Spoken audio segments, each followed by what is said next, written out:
Hello friends, please don't forget to subscribe to my channel and like the videos. Thank you for your support.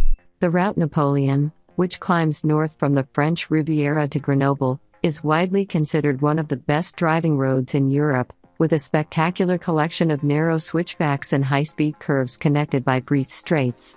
Much of it runs through national parkland, so traffic is light. It's hardly a secret, though, and you'll find groups of motorcyclists, driving tour groups, and, inevitably, campers also on the route.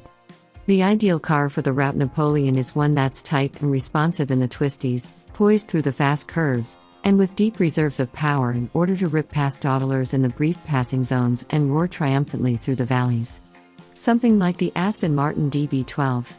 The DB12 is a big car, and it feels plenty wide when you're threading it along the narrow streets of the Côte d'Azur.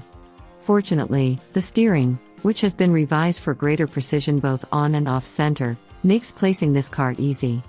It's the same quickness as before, 2.4 turns lock-to-lock, and the ratio is fixed, which aids predictability.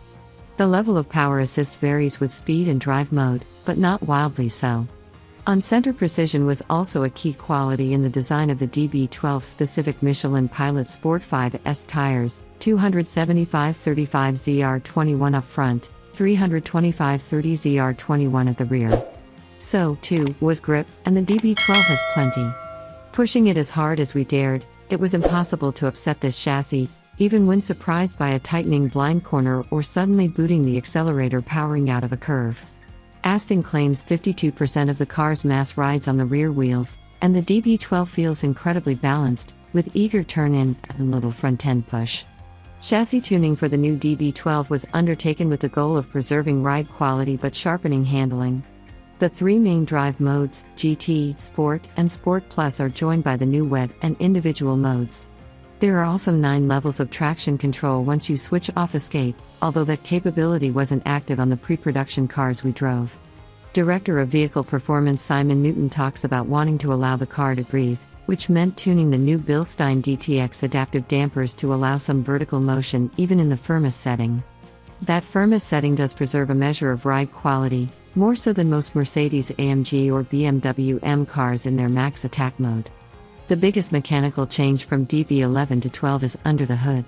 The twin-turbocharged 4.0-liter V8 again hails from AMG but is much brawnier than the DB11's. Larger turbochargers, revised cam profiles, and a higher compression ratio push output to 671 horsepower and 590 pound-feet of torque, an additional 143 horses and 77 pound-feet. The new V8 also tops the previously available V12's 630 horses and 516 pound-feet. The V12 isn't currently on offer for the DB12, but Aston insiders hint that it could make a return. As it is, the V8 certainly doesn't disappoint. The engine's fat torque band, the peak runs from 2,750 to 6,000 revolutions per minute, means the turbo V8 is brutally strong throughout the rev range. And does this engine pack a punch? Aston quotes a 60 mph time of 3.5 seconds, but on the move, the DB12 seems even quicker. Out on the Route Napoleon, flooring the right pedal sent the car hurtling toward the next corner, and it made even the diciest passing opportunities suddenly viable. Our only quibble is the aggressive throttle mapping in Sport Plus mode. An engine that can punt a car forward with the force of this V8 requires brakes that are equally forceful when reining a car in. The firm, reassuring left pedal in our DB12 squeezed carbon ceramic rotors that were well up to the task. A new option, they save nearly 60 pounds over the standard iron stoppers, although they sometimes emit a faint squeal under light applications. The beefy rotors are visible through new, 21-inch wheels, 9.5 inches wide up front, 10.5 inches at the rear. The wheel size is an increase from 20 inches in the DB11, yet the new forged wheels are collectively lighter by some 17 pounds. The DB12 again uses a ZF 8-speed rear-mounted transaxle, and the ratios are the same as before. The final drive ratio is 13% shorter, however, at 8-gear acceleration, so calls for more mid-range thrust often can be answered without downshifting.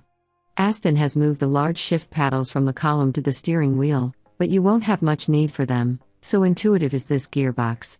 Regardless of mode, it was amazingly prescient with its downshifting into corners and holding onto a gear when accelerating hard out of them.